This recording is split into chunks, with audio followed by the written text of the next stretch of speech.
자, 그 다음은 두뇌가 책을 읽는 과정에 대해서 말씀드리겠습니다. 자, 책을 읽는다라고 할 때 우리가 두뇌가 읽는다라고 이야기를 하는데 눈으로 물론 책을 보지만 그 본 내용을 이해하는 건 두뇌에서 하는 거죠. 자, 그래서 책을 읽는 건 두뇌가 하는 겁니다. 자, 그러면 읽기의 과정을 잠깐 보면 일단 글자가 있죠. 이 글자는 아까 말씀드렸지만 우리가 쓰는 구어 언어를 암호로 만들어 놓은 거죠. 자, 영어 같은 건 자연 발생적으로 그렇게 만들어졌지만 자, 한국어는 한글은 570년 전에 세종대왕이 발명해냈습니다. 자, 그 글자를 일단 눈으로 봐요. 자, 그럼 시각적인 모양이 우리 뇌에서 인지가 될 거예요. 자, 그렇게 인지가 되고 나면 그게 구어 언어로 어떻게, 구어 단어로 어떻게 발음되는지 그 과정을 거치게 되죠. 그렇게 해서 구어 단어로 인식을 합니다. 그걸 우리가 해독이라고 이야기합니다. 눈으로 본 시각적인 정보를 구어 언어로 바꾸는 과정이죠. 자, 구어 단어로 일단 인식이 되고 나면 지능과 어휘력과 추론 능력을 발휘해서 개념을 형성해서 의미를 이해하면 읽기가 완성이 됩니다. 자, 그런데 글자를 눈으로 보고 그거를 다시 구어 단어로 바꾸는 이 해독 과정에 문제가 있으면 읽기에 어려움을 겪을 수 있습니다. 난독증이라고 할 수 있죠. 자, 그 다음 글자를 눈으로 보고 구어 단어로 인식하는 데까지는 별 문제가 없는데 이해하는 과정에 문제가 있어도 난독증이 있을 수 있습니다. 자, 그래서 이 부분에 문제가 있는 난독증을 우리가 해독형 난독증, 해독 타입 난독증이라고 이야기하고요. 이 부분에 문제가 있는 난독증을 이해형 난독증이라고 이야기합니다. 자, 그 다음 이 두 부분에 다 문제가 있는 경우도 있겠죠. 자, 이 두 부분에 다 문제가 있는 경우는 혼합형 난독증이라고 이야기를 합니다. 그래서 전체 난독증 환자의 해독형인 경우는 20% 정도, 이해형인 경우는 25% 정도, 그 다음에 두 가지가 다 합쳐져 있는 혼합형이 55% 정도 됩니다. 그래서 난독증이 있다고 하더라도 어디에 문제가 있느냐에 따라서 훈련의 방향도 조금 달라질 수 있습니다. 다음은 난독증 이야기하면 읽기 회로의 형성이 안 돼서 일어나는 현상이다라고 우리가 이제 이야기를 하는데 그러면 두뇌 안에 회로라는 게 뭐냐라는 것을 먼저 좀 이해를 할 필요가 있습니다. 자, 두뇌 회로에 대한 이야기를 먼저 말씀드리겠습니다. 자, 우리 두뇌는 뇌세포, 신경세포죠. 뉴런이 1000억 개 정도 들어있는 기관입니다. 자, 1000억 개의 뉴런이 있어요. 자, 근데 그 1000억 개의 뉴런이 신생아도 1000억 개고요. 성인도 1000억 개입니다. 자, 근데 보면 뉴런 1000억 개를 똑같이 신생아도 가지고 있고 성인도 가지고 있는데 할 줄 아는 거, 두뇌의 기능을 보면 신생아는 별 기능이 없어요. 근데 성인은 할 줄 아는 게 굉장히 많이 있죠. 일단 신생아를 보면 신생아는 일단 눈도 장님이에요. 말도 못 알아들어요. 밥도 혼자 먹을 수가 없어요. 물론 걷지도 못하고요. 자, 할 줄 아는 게 이렇게 아무것도 없어요. 자, 그러면 왜 그 신생아는 할 줄 아는 게 이렇게 아무것도 없냐라는 거죠. 우리 두뇌가 어떤 작업을 하려면, 어떤 일을 수행하고 어떤 걸 이해하고 하려고 그러면 일단 신경세포 한 개가 어떤 일을 할 수 있지는 않습니다. 어떤 작업을 하기 위해서는 여러 신경세포 뉴런들이 서로 정보를 주고받고 하는 게 있어야 가능해집니다. 자, 그런데 신생아는 신경세포는 있지만 정보를 주고받을 수 있는 회로 형성이 안 된 채로 태어납니다. 자, 그러니까 태어나자마자는 시력도 거의 장님 수준입니다. 시력이 0.05 정도밖에 안 됩니다. 색깔 구분 물론 못합니다. 자, 그래서 흑백 눈으로 시력도 0.05로 그렇게 태어나요. 신생아가. 자, 그런데 이제 계속적인 시각 자극이 눈으로 들어오죠. 엄마 뱃속에 있을 때는 시각 자극이 들어올 게 없었는데 세상에 나오고 나니까 이제 시각 정보가 계속 눈을 통해서 들어와요. 자, 그 계속 반복적인 자극을 받으면 시각 정보를 처리하는 뇌 속의 뉴런들의 연결이 일어나기 시작합니다. 자, 그렇게 되니까 이제 시력도 조금 발달하기 시작하죠. 그래서 0.05로 시작한 시력이 돌쯤 되면 0.2 정도 나와요. 1년이 지나면. 세 돌쯤 되면 0.5 정도 나옵니다. 여섯 돌이 되면 성인의 정상 시력 1.0이 나옵니다. 색깔에 대한 구분도 처음에는 밝다, 어둡다밖에 몰랐던 게 이제 생후 2개월에서 3개월 사이에 빨간색과 노란색과 하얀색을 구분하기 시작하고요. 그 이후에 원색들을 구분하는 단계가 되고요. 더 발달해서 원색하고의 더 세밀한 사이사이 색을 구분하는 능력이 생깁니다. 언어 회로도요. 자, 환경 속의 소리인지 소음인지 이런 것들 구분 못하죠. 자, 여러 환경 속의 소리 중에 언어의 소리를 인식하기 시작하는 건 생후 2개월경부터입니다. 생후 2개월이 되면 여러 소리 중에 이건 언어다라는 걸 인지하기 시작하고요. 그 언어 자극에 의해서 언어 회로가 형성되기 시작해요. 자, 그렇게 해서 언어 회로가 만들어지기 시작하면 옹알이부터 시작해서 이제 따라하기 시작하죠. 그래서 옹알이부터 모음 발달부터 시작해서 이제 자음들도 조합이 되기 시작하면서 그렇게 해서 60개월까지 만 5세가 될 때까지 언어 회로가 형성됩니다. 그 결정적인 시기에 시각 자극이나 언어 자극이 없으면 회로가 형성될 기회 자체를 놓쳐요. 그러니까 그 이후에 자극이 들어가면 발달하기가 어렵습니다. 거의 불가능할 수 있어요. 우리가 시각 자극을 만 6세가 될 때까지 눈 가려놓고 한 번도 안 준다? 그러면 시각 발달, 시력 발달이 일어날 수가 없습니다.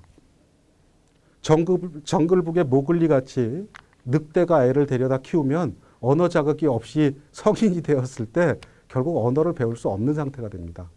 그렇게 결정적인 시기에 적절한 자극이 들어가야 제대로 발달할 수 있는, 회로가 발달할 수 있는 기회를 가질 수 있어요.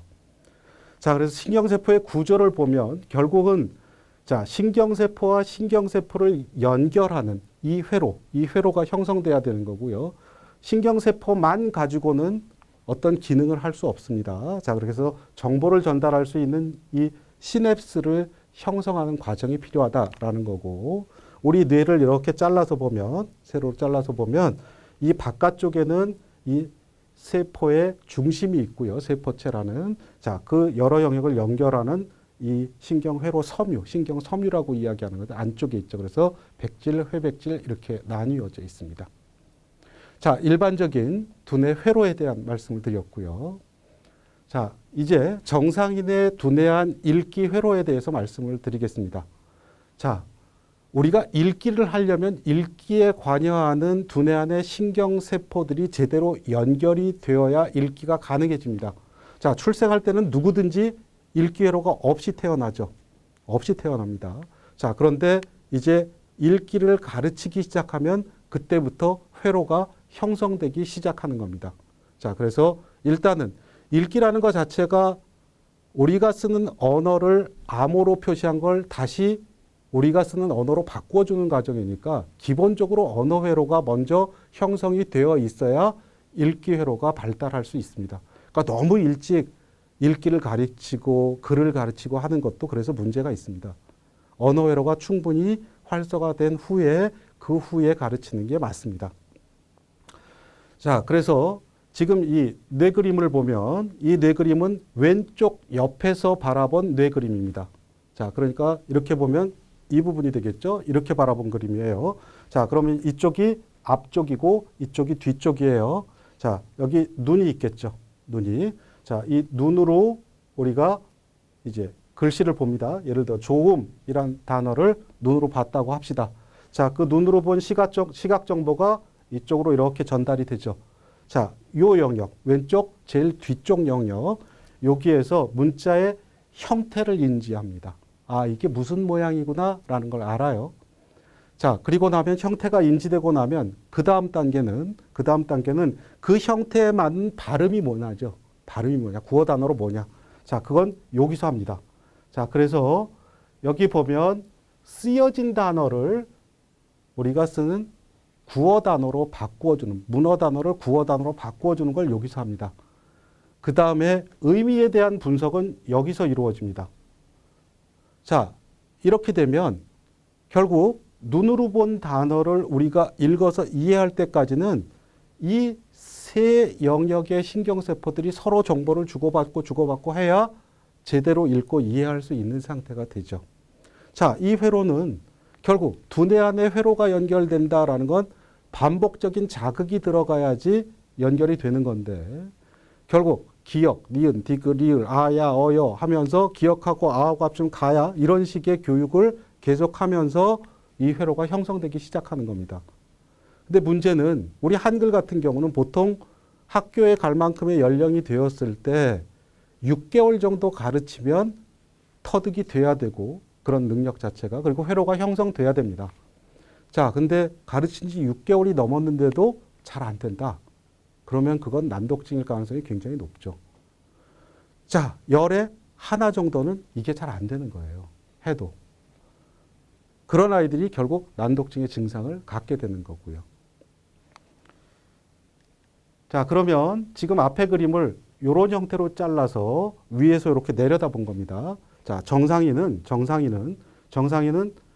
왼쪽 뇌 뒤쪽, 중간, 앞쪽 이렇게 세 군데에 회로가 형성되면서 정보를 주고받고 하면서 읽게 되는데 난독증 아이도 읽거든요. 읽는데 난독증 아이들은 여기에 회로가 형성되지 않아요. 그리고 우뇌 뒤쪽, 우뇌 앞쪽, 그리고 좌뇌 앞쪽 이렇게 회로가 형성됩니다. 자, 이렇게 되면 이걸 통해서 읽을 때랑 이 회로를 통해서 읽을 때를 일단 비교를 해보면 자, 우리 뇌의 정보 전달은 전기의 흐름, 전류로 신호를 보내서 정보를 전달합니다. 자, 그런데 지금 보면 그림만 봐도 여기에서 정보를 주고받을 때랑 이렇게 정보를 주고받을 때 비교하면 일단 거리가 2배예요. 거리가 멀다는 건 정보 전달하는데 시간이 많이 걸릴 수밖에 없죠. 아무리 전기로 한다고 해도 물론 빠릅니다. 1000분의 1초 단위 그런 속도 이상으로 우리가 빠르게 정보 전달을 하지만 남이랑 비교할 때 어쨌든 이건 시간이 많이 걸릴 거다라는 거. 그 다음에 여기에 관여하는 신경세포가 한 개가 아니거든요. 자, 1000억 개 중에 얼만큼이 관여하는지 아직 모르긴 하지만 적어도 뭐 1000억 개 중에 수백억 개가량은 아마 관여를 할 거예요. 제 생각에. 자, 그렇다 그러면 정보 전달하는 그 신경회로 자체의 전깃줄이 결국 수백억 개가 넘는다는 얘기고, 자, 그렇게 전깃줄에서 전류가 흐를 때 어떤 전깃줄에서는 그 전기의 흐름이 합선도 될 수 있고 누전도 될 수 있거든요. 그럼 에러가 나죠. 참, 에러의 확률이 여기보다는 거리가 멀어지면 확률이 더 높아져요. 그러니까 난독증이 있는 사람이 가지고 있는 이 회로, 난독증인의 회로는 정상인의 회로에 비해서 효율이 떨어진다. 그 신경회로의 효율이라는 건 결국 속도와 정확성입니다. 정보 전달 속도와 정보 전달 정확성. 자, 그러면 속도도 떨어지고 정확성도 떨어질 수밖에 없는 회로를 가지고 있게 되는 겁니다. 자, 그걸 이제 말로 설명하면 일반적인 읽기 교육을 시켰을 때 정상인은 정상적으로 좌뇌 읽기 회로가 활성화되면서 연결이 일어나는데 난독증이 있는 사람은 보상적으로 우뇌 읽기 회로가 형성이 되는 거예요. 자, 그게 왜 그런지 많은 연구들이 있기는 한데 여기서 제가 말씀드릴 내용은 아닌 것 같고요. 그다음에 그 우뇌 보상 회로는 결국 효율이 나빠서 읽으면서 정신을 정말 집중해서 차리지 않으면 에러가 더 많이 납니다. 그러니까 굉장히 피곤하겠죠. 그래서 에너지 소모가 많으니까 읽고 나서 두통을 호소하는 아이들도 상당히 많이 있습니다. 난독증 아이들은. 자, 그 다음에 앞에 슬라이드에서 제가 설명을 안 드리고 넘어갔는데 자동사전이라는 게 있어요. 자, 이 자동사전이 뭐냐. 다시 앞 슬라이드로 조금 돌아가 보면 바로 이 영역입니다. 자, 이 영역이 문자의 형태를 인지하는 영역입니다. 라고 제가 말씀을 드렸었는데 문자의 형태인지. 자, 조음이란 단어를 제가 처음 봤어요. 처음 보고서 형태인지에서 구어 단어로 바꿔서 문맥에서 뜻을 알아내고 추론해서 의미를 이해했습니다. 자, 다음에 또 독서를 하다가 조음이란 단어가 또 나왔어. 자, 그렇게 되니까 또 다시 역시 이런 과정을 거쳐서 정보를 주고받으면서 또 의미를 알았습니다.